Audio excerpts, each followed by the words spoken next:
What's up, everyone, and welcome to the video. Today we are going to do a faction guide on the greens. Now, the greens were recently nerfed and they're not the same as they used to be. However, they are still important characters in this game that you should not neglect. Now, let's first talk about the greens. The greens have a mechanic called birthright, which they, based on the birthright, will increase damage and other good stuff. You can get, the key to the greens is to get them to 6-star, because if you get them to 6-star, they begin combat with 10 birthright, which is the max you can get, and you're going to want to get them to 6-star. Now, every turn, birthright goes down 1. Now, you do have Alicent, who does have the ability to increase birthright, but some of their moves, they will lose birthright when they use it. So just keep that in mind. Now, what are the greens good at? Well, the greens are really good in certain events, like Rook's Rest. Also in battle, like Rook's Rest, Aegon and Sunfire are the MVPs. They do get the attack bonus, which is super helpful for that event. Also, Otto is very important. Aemond is important in Battle of the Bastards. In that event, Otto is very important for that event.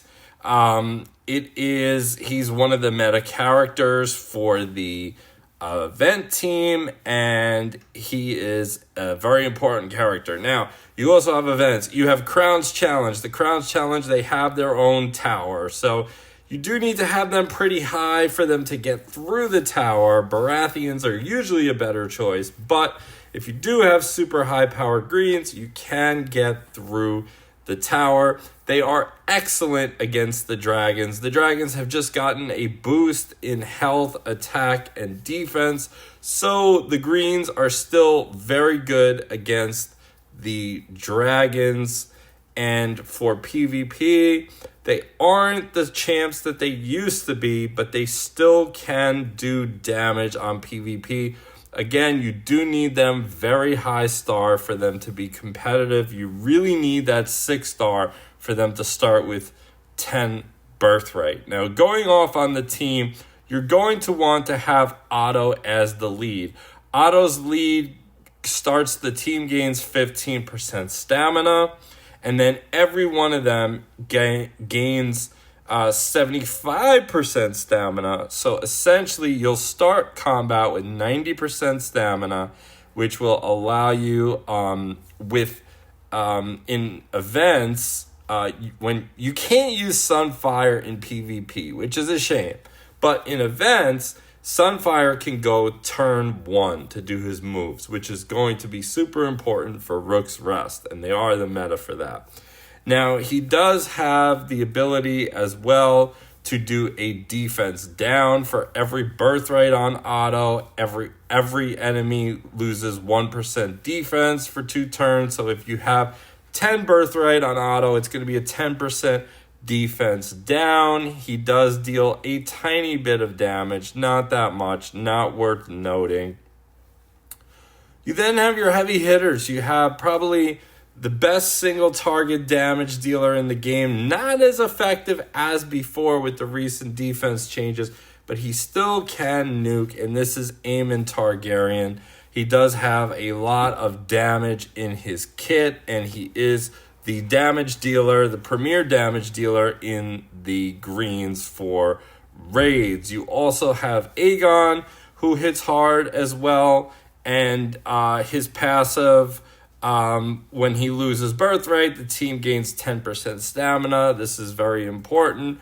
Gaining stamina in a turn-based game with stamina generation is very important. So he is a very good member for the team. You also are going to want Alicent, who is going to raise birthright with her move, and they did recently buff her attack. For the 5th member for raids, you could do 2 guys that you could do. You could do Kristen, who is an excellent tank. And when an enemy is defeated, he's going to taunt the team for 4 turns, which is great.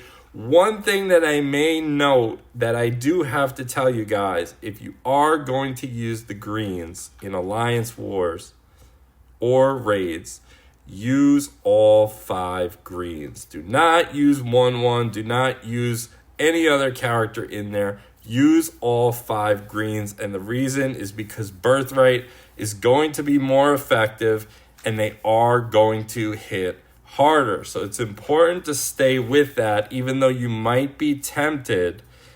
Kristen is an excellent tank for the greens. Another member that you might want to consider if you don't have Kristen is the Greens Bannerman. The Greens Bannerman is an epic, so he is squishier. However, he is easier to get, and he does have a fast speed move that is going to grant all allies a 15% attack buff for 2 turns and 1 birthright. So this is a very good skill to buff everyone. If you are not using Kristen as the tank, if he's not strong enough, you could use the Bannerman, give everyone the attack buff, and then hit even harder. So that is a good character to use in the greens. You also have an interesting character, the Scorpion Commander, which does have a synergy against dragons, that each turn he fires a bolt at a random enemy. Against dragons, there is only 1 enemy, so he will be striking the damage for the dragon, and he's going to do 10% physical damage for each birthright. And the damage is going to be increased to 15% if you get him to 4-star. If you get him to 6-star, you're going to want him to get him to 7-star because you're going to want to get him all the way up and put good gear on him. He's going to start combat with 10 birthright. So again, if you don't have certain characters for the team, you could use the Scorpion Commander against dragons. Super important. But this is a super solid team. And again, I cannot stress enough, I do have a feeling, I do not know personally, but I do have a feeling that events are going to be more important. When iconic gear comes out, which should be soon, I feel like iconic gear, either materials or the tokens to summon for iconic gear, is going to be in events to start. They're probably going to sell it as well. But if you are looking to gain it organically and naturally, you are going to want to power your greens for the events. So, Rook's Rest, you're going to need Sunfire, you're going to need Aegon, you're going to need Aemond, and you're going to need Otto. And you're going to need Stannis for the team. You're also going to need Zaro for level 11 so that you can stun the big green guy. Who can stun you, so you're going to want that. But overall, the greens are still a good faction. They're not what they used to be. They are very vulnerable to HP guard. If you do, now they are introducing more and more characters with HP guard. Grey Worm is an example of one of the best HP guard characters in the game. He has 3 HP guards, and what that basically means is if you try to use Aemond on Grey Worm turn 2 and you try to nuke him, you will only get him to 50% health because of that HP guard, which prevents it. Also, for example, in the blacks, you have Rhaenys, and Rhaenys has 2 HP guards, one at 50% and 25%. So essentially, if you are with the greens and you are facing HP guard characters, you are going to waste your specials. This is a team that is fast, they start fast, and if you could kill your opponent fast, you're in good shape. Otherwise, you need to stick to other teams, but they are still relevant in the game. They're just not what they used to be. Comment below and let me know what you think of the greens, and I will talk to you all in the next video. Take care, all.